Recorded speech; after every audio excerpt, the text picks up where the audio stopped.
yang berada di Museum Frederick Yogyakarta yang merupakan salah satu museum bersejarah, tempat peninggalan dan juga rekaman perjalanan perjuangan bangsa Indonesia. Melalui benda-benda bersejarah dan diorama yang ada di sini, kita bisa melihat bagaimana nilai-nilai Pancasila dirumuskan. Tapi juga diwujudkan dalam tindakan nyata para pejuang.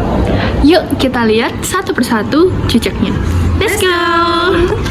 Di Museum Benteng Frederick, setiap dindingnya menyimpan perjalanan panjang Indonesia.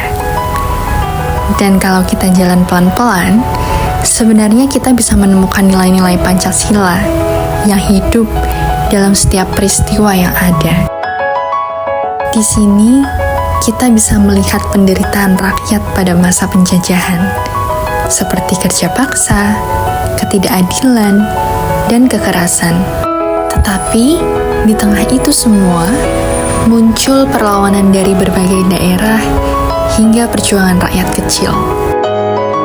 Dan itulah wujud kemanusiaan yang adil dan beradab, serta persatuan Indonesia. Di sini, kita juga dapat melihat lahirnya organisasi-organisasi penting yang menanamkan nilai persatuan Indonesia yang sangat kuat. Halo guys, di sini ada gambar konferensi Inter Indonesia di Yogyakarta, di Hotel Tugu Yogyakarta.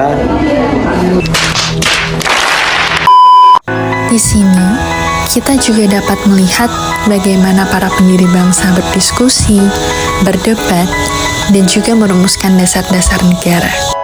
Tidak ada keputusan yang diambil secara sepihak, semuanya secara musyawarah. Dan ini merupakan contoh nyata dari sila keempat Pancasila, yaitu kerakyatan yang dipimpin oleh hikmat kebijaksanaan dalam permusyawaratan perwakilan.